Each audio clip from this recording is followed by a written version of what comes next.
insulin-like growth factor, lalu stem cell tuh dia bisa memulihkan sejumlah regenerasi. Pasien stroke yang sudah lebih dari 1 tahun bisa maju gitu. Ya. Di bagian neurologi tuh kalau pasien sudah lewat 6 bulan, biasanya kemajuannya sudah susah diharapkan. Gitu ya. Tapi ini sudah 1 tahun lebih dia bisa alami kemajuan. Berarti benar-benar dia terjadi regenerasi.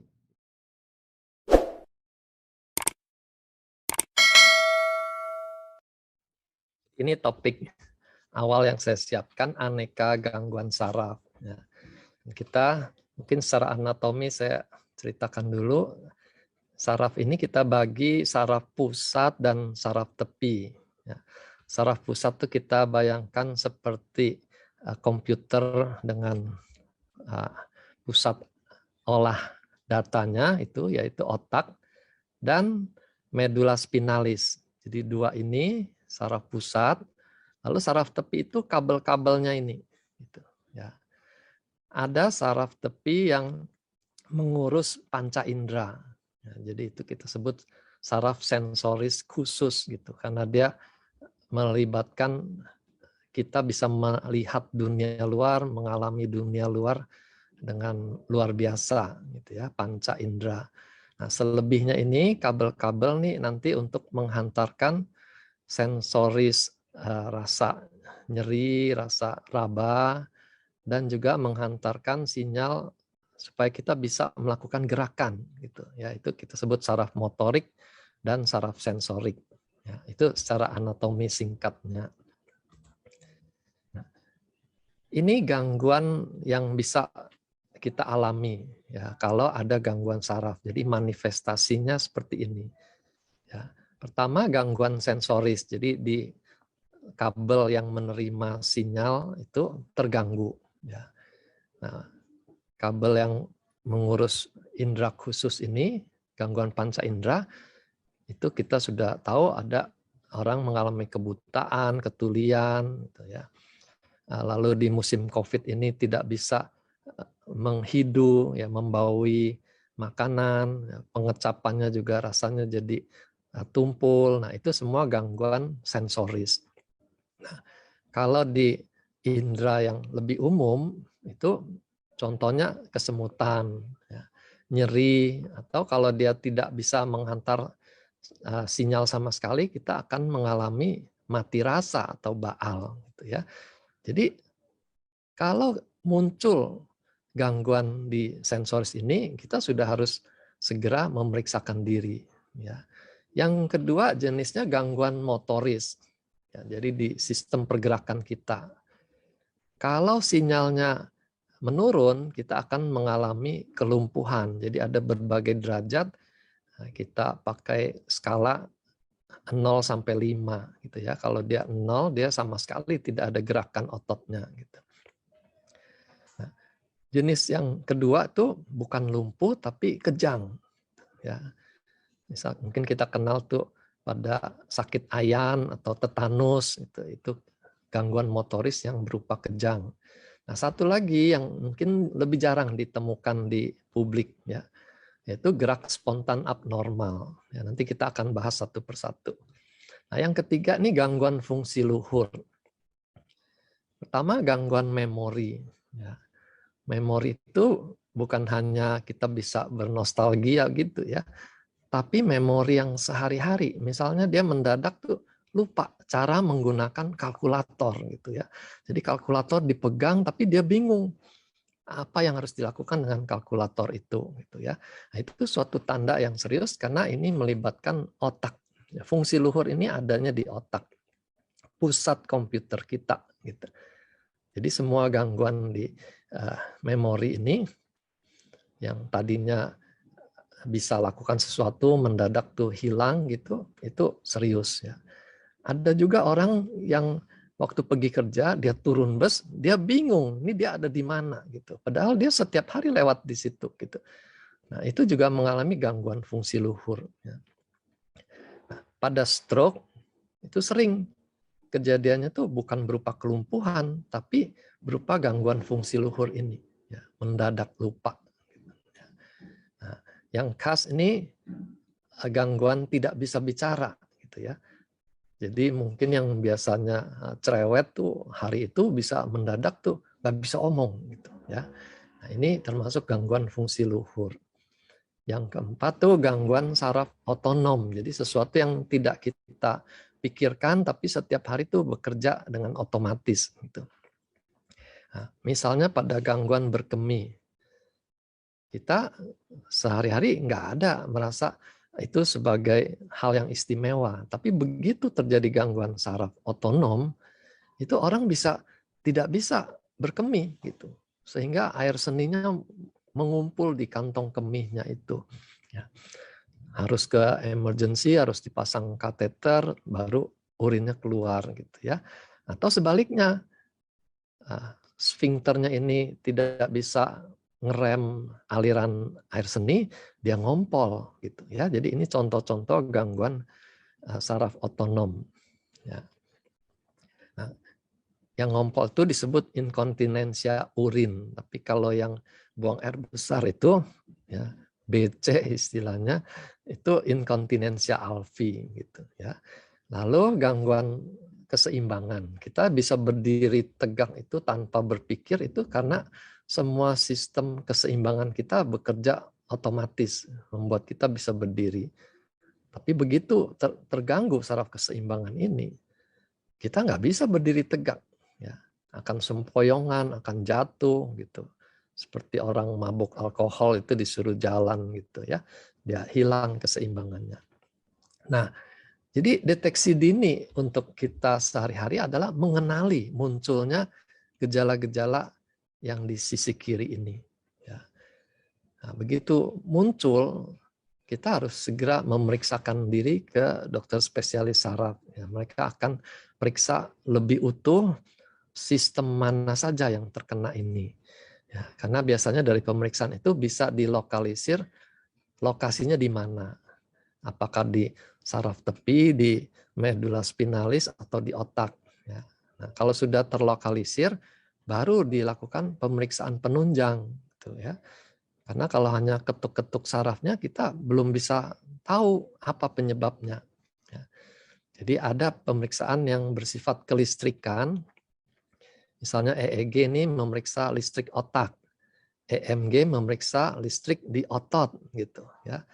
Jadi ini khusus melihat kelistrikan karena tubuh kita ini bekerja lewat listrik dan lewat kimiawi gitu ya. Hormon-hormon itu semua bersifat kimia, tapi yang saraf ini bersifat listrik umumnya. Ya. Nah, kalau mau melihat strukturnya, otaknya ada apa, ada tumor atau ada kerusakan, itu digunakan pemeriksaan imaging, ya, melihat image ini. Ya, CT scan, MRI, lalu ada yang lebih kompleks lagi, PET scan gitu ya. Mau melihat otak yang sedang beraktivitas tuh ada kelainan atau tidak gitu ya. Nah, ini macam-macam cara pemeriksaan. Jadi sekali lagi yang penting kita mewaspadai sesuatu yang tidak biasa kok tiba-tiba muncul ini jangan dianggap ringan ya.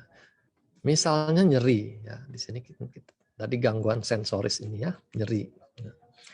Nyeri itu kita mesti perlakukan sebagai suatu alarm. Ya, alarmnya bunyi. Ya, sebagai petanda ada yang tidak beres di tubuh kita gitu ya.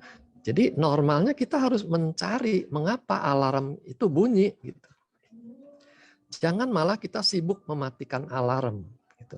Kita jejali tubuh kita dengan macam-macam obat penghilang nyeri gitu. Sakit kepala, makan obat sakit kepala. Yang satu nggak mempan, cari yang lebih kuat lagi. Itu artinya kita sibuk mematikan alarm. Padahal mestinya kita cari kenapa nih kok saya jadi sering sakit kepala gitu. Bisa itu karena tumor otak ya, atau ada gejala awal dari peradangan di selaput otak. Ya. Atau kalau pada anak muda ini bisa terjadi ada aneurisma. Jadi arterinya di otak itu melendung. Ya. Satu waktu dia bisa pecah. Nah, itu aneurisma. Jadi kalau kita dengar ada orang muda stroke perdarahan, itu biasanya mereka sudah ada aneurisma gitu. Satu waktu tinggal dia pecah seperti bom waktu gitu ya. Padahal nyeri kepalanya sudah muncul jauh-jauh hari ya, tapi karena tidak dianggap serius, kita bilang itu kecolongan gitu ya. Jadi kalau dia periksakan lebih dini dengan MRI, MRA itu bisa kelihatan ini pembuluh darahnya ini abnormal, sehingga dilakukan tindakan mengamankan pembuluh darah itu supaya jangan pecah gitu ya. Nah, ini mengenai deteksi dininya kira-kira pesannya seperti ini ya. Selanjutnya kita akan bahas lebih dalam mengikuti 7 kelompok besar penyakit ya. Jadi ini kelompok ini berlaku untuk berbagai organ. Nah, kita akan soroti perlakuan 7 kelompok ini khusus pada sistem saraf. Pertama, penyakit genetik. Jadi genetik ini sudah ada di gennya, sudah ada di DNA-nya. Nah, sekarang kalau ada teknologi rekayasa genetik ini, mereka kutak-kutik di gen ini, mana yang error diganti gitu ya. Tapi kita belum sampai pada pengobatan, mengobati kelainan genetik kita dengan metode ini. Ya. Ini masih dalam penelitian yang serius. Gitu, ya. Nah, pada penyakit genetik ini ada yang langsung bermanifestasi. Jadi begitu lahir sudah kelihatan dia ada kelainan. Ya, misalnya Down syndrome ini ada kromosomnya yang jumlahnya lebih dari normal gitu ya. Nah, jadi itu langsung muncul. Ada juga kelainan genetik itu tidak langsung muncul gitu. Tapi dia butuh kondisi lingkungan yang tertentu baru dia muncul. Jadi seperti tombol tuh ada on, ada off gitu. Kalau lingkungannya mendukung dia muncul, tombolnya akan nyala, dia on, dia bermanifestasi gitu ya. Nah, itu yang sekarang sedang disoroti sebagai penyakit epigenetik gitu ya. Ada faktor genetiknya, tapi ada faktor-faktor lain yang membuat dia muncul atau tidak gitu ya. Misalnya sakit jantung, ini turunan, omnya kena, kakeknya kena, bapaknya kena gitu. Jadi kemungkinan dia juga bisa kena.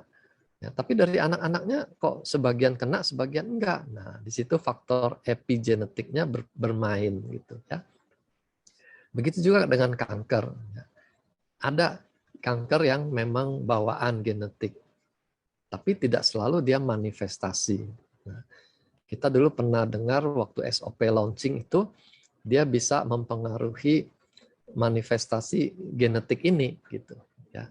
Jadi mereka yang sudah punya bakat untuk diabetes, kolesterol atau cancer itu kita bisa lakukan pengaruh epigenetik supaya bakat itu tidak muncul gitu ya. Nah, jadi itu yang dimaksud manifestasi gen. Jadi bukan berarti kalau kita konsumsi SOP lalu DNA-nya semua jadi normal, bukan gitu ya. Itu memang sudah bawaan. Yang kedua juga bawaan lahir tapi bukan genetik ya. Jadi kelainannya terjadi pada waktu dia kehamilan atau pada waktu proses kelahiran. Nah, misalnya ini Amelia, ini satu nama yang cantik ya, tapi manifestasi dari penyakit ini sungguh tidak menyenangkan. Ya.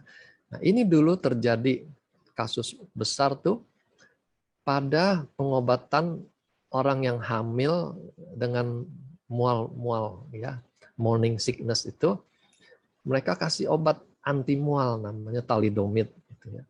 Ternyata banyak dampaknya pada anak-anak yang lahir ya. Yaitu mereka mengalami amelia. Ya. Ini saya kasih lihat dulu gambarnya ya. Nah, ini contoh amelia. Jadi pada tetra amelia tangan dan kakinya tidak terbentuk atau terbentuk tapi sangat abnormal gitu ya.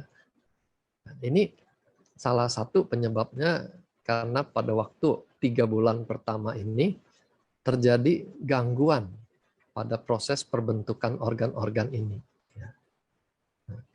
Jadi dampaknya sangat serius, anaknya jadi cacat.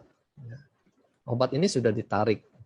Tapi kita di kedokteran tuh selalu ingat 3 bulan pertama ini sebisanya jangan kutak-katik dengan aneka obat atau jamu atau apapun gitu.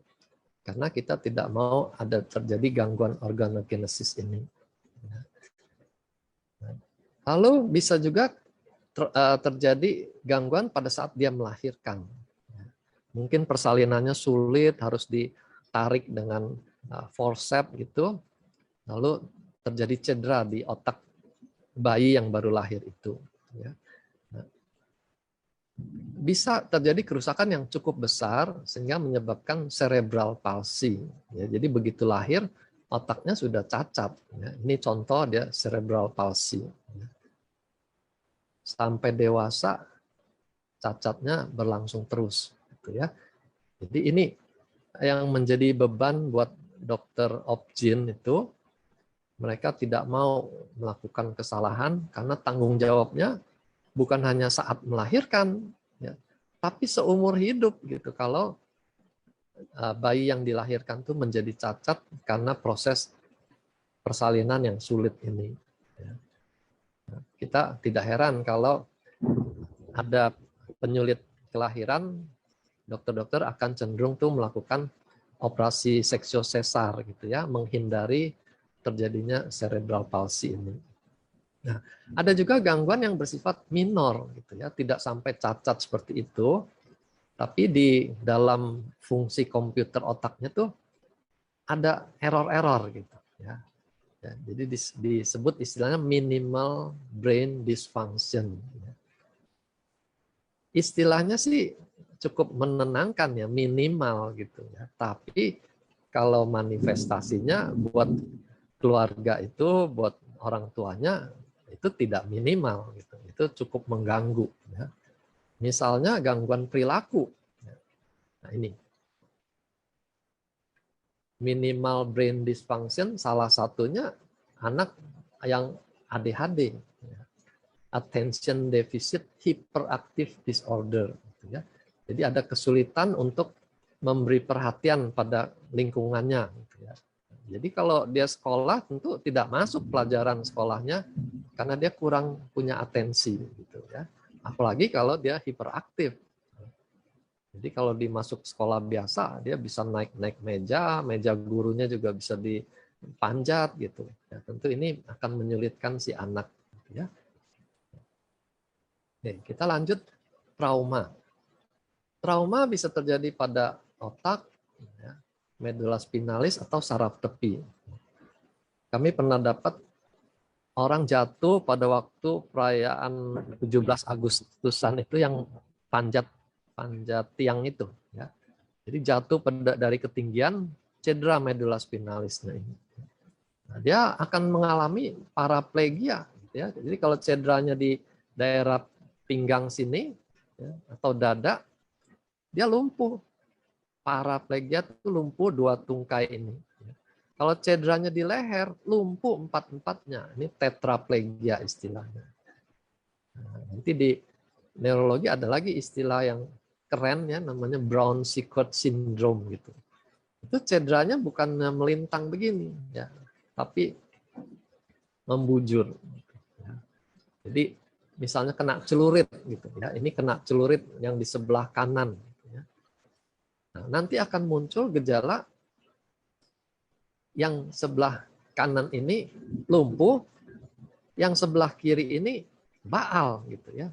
Jadi ini gangguan sensoris, yang sini gangguan motoris. Nah, ini contoh-contoh pemeriksaan neurologi itu untuk menentukan kelainannya itu seperti apa.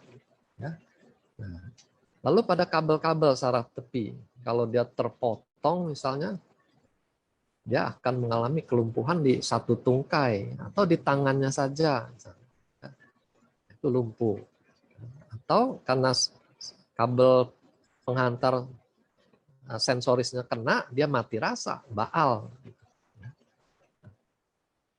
Kalau sarafnya kejepit, muncullah nyeri.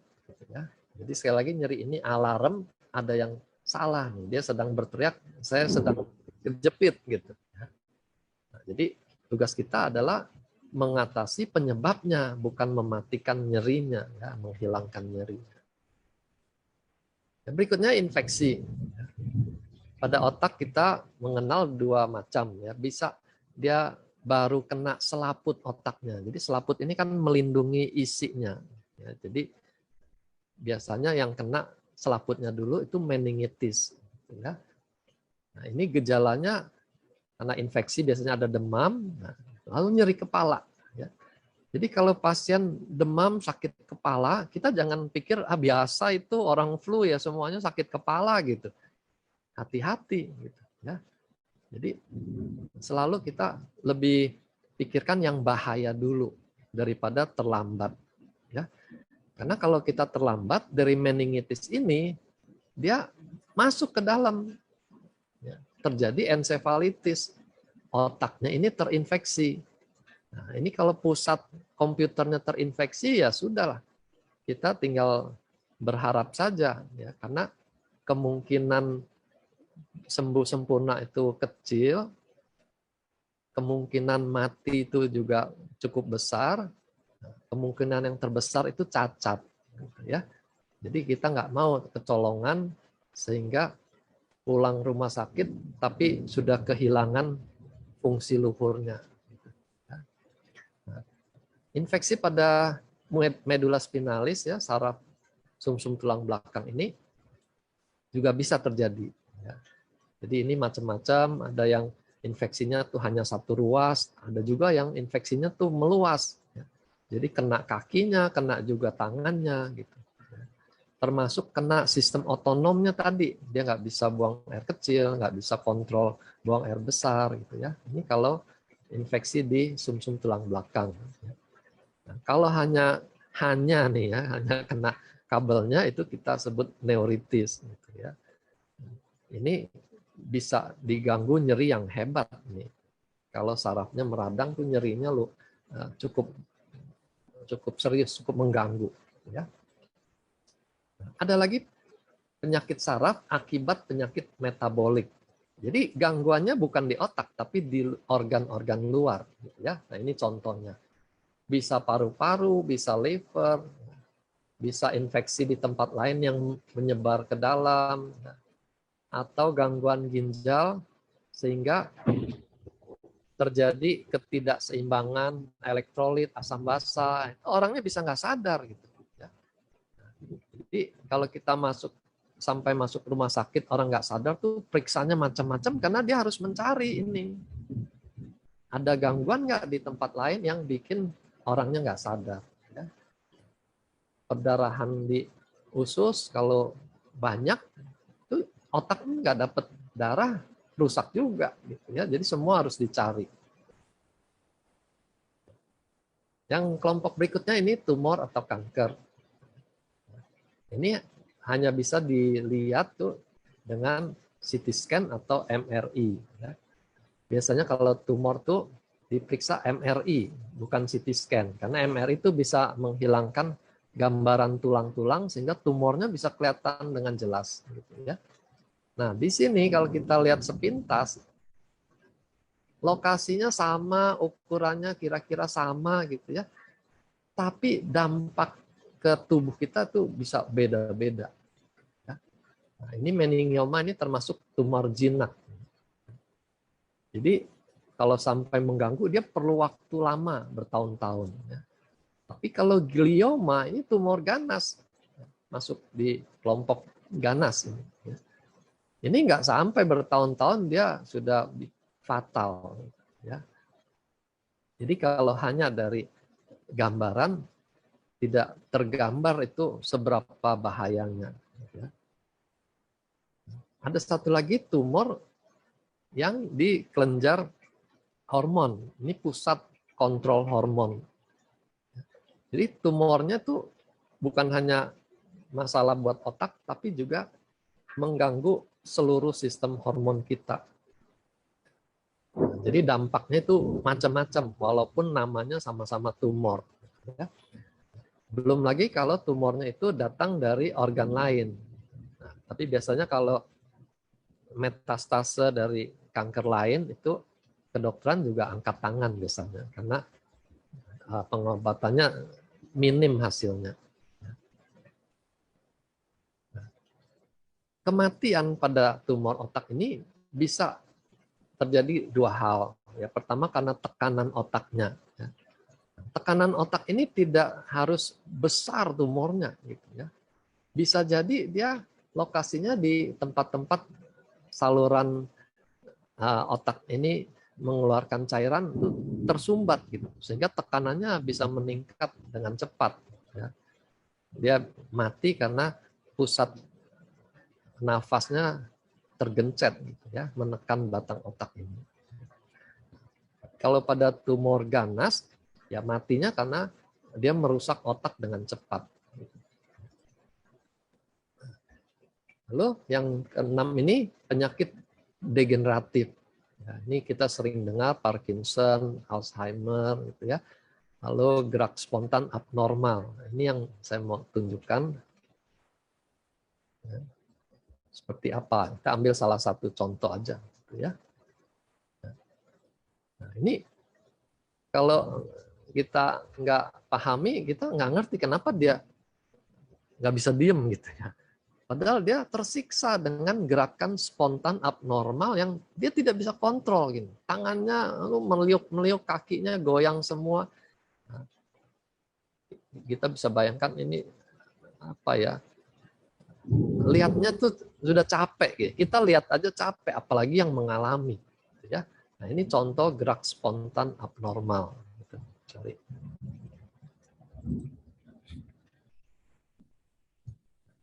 Ini masih ada yang lain, tapi saya skip aja.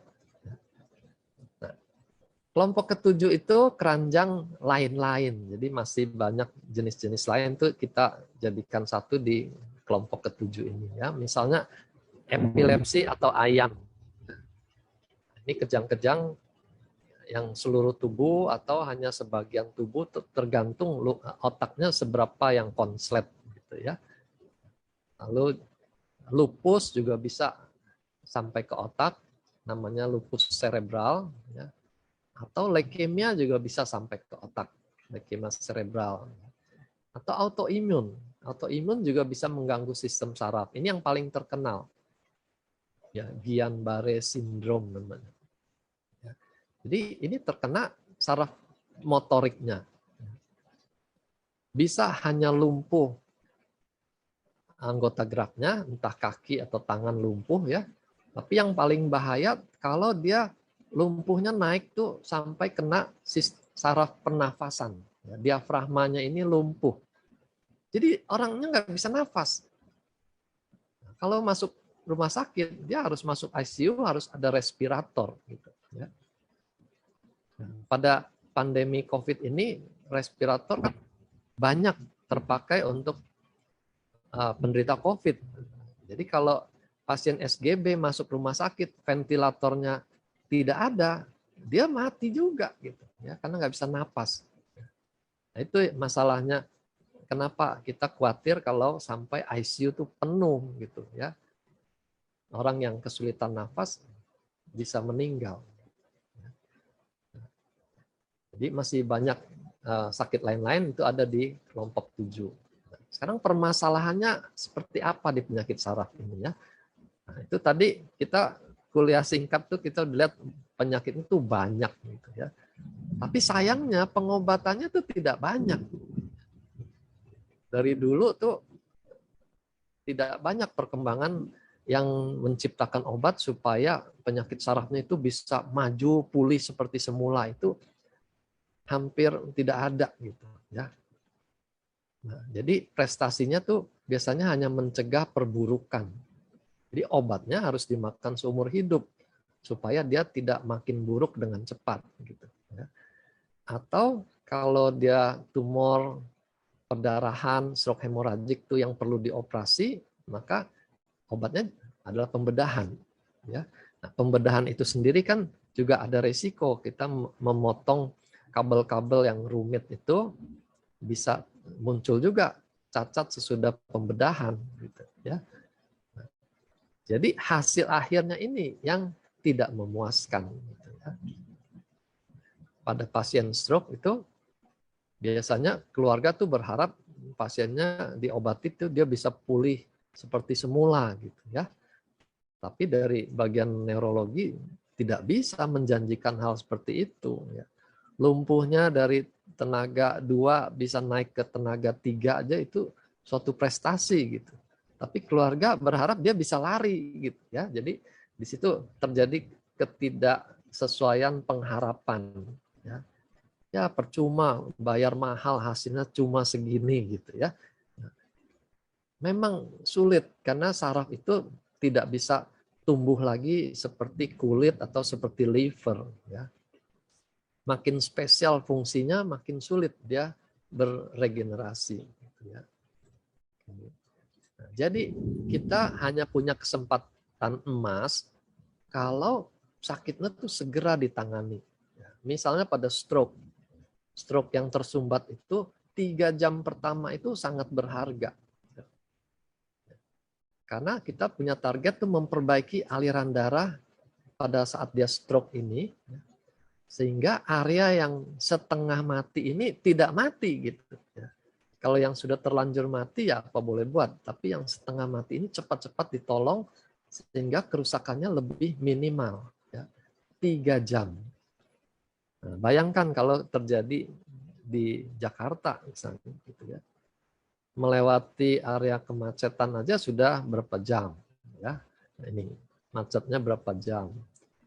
Kalau dia terjadi tengah malam misalnya, tergantung staf dokter di rumah sakit itu standby nggak 24 jam semuanya. Kalau nggak standby harus tunggu lagi orangnya datang melakukan pemeriksaan radiologi, lalu dokter spesialis sarafnya datang, wah ini perlu operasi, tunggu lagi dokter bedah sarafnya datang gitu ya. Nah, jadi di situ waktu itu jadi bisa terlewatkan karena kondisi yang tidak ideal gitu ya. Nah, jadi ini penting.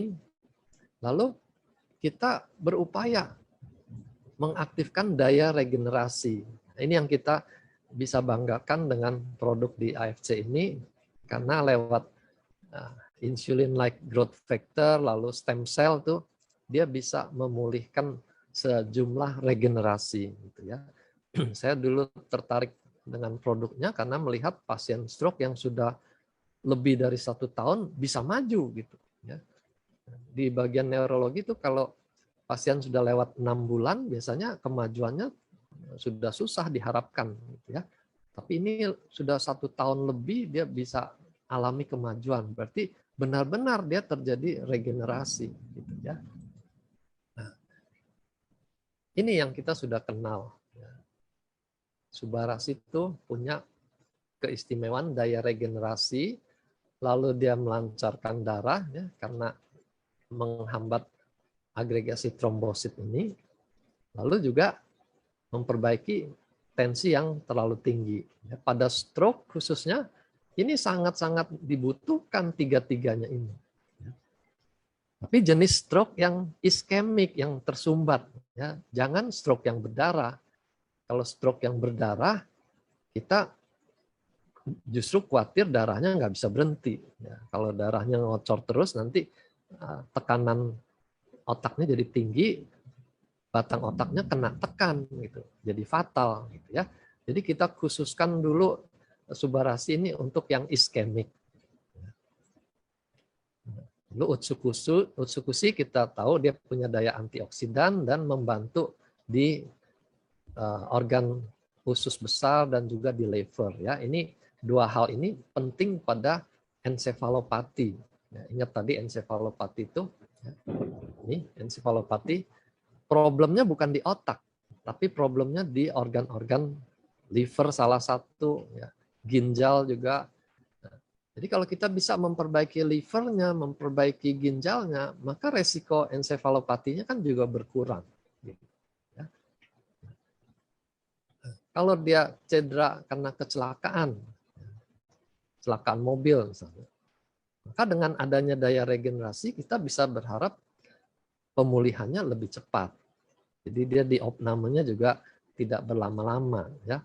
Karena rumah sakit itu bukan tempat yang ideal untuk tinggal berlama-lama. Ya. Bisa-bisa nanti kuman rumah sakitnya ikut masuk lagi.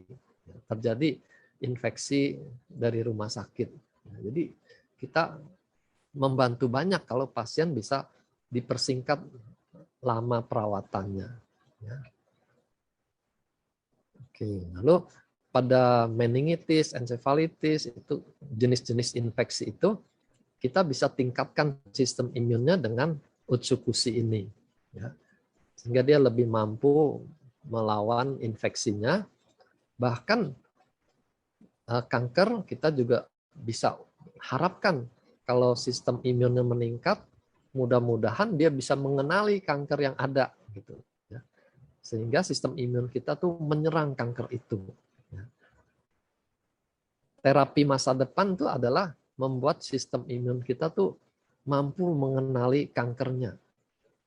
Sehingga tidak perlu dikasih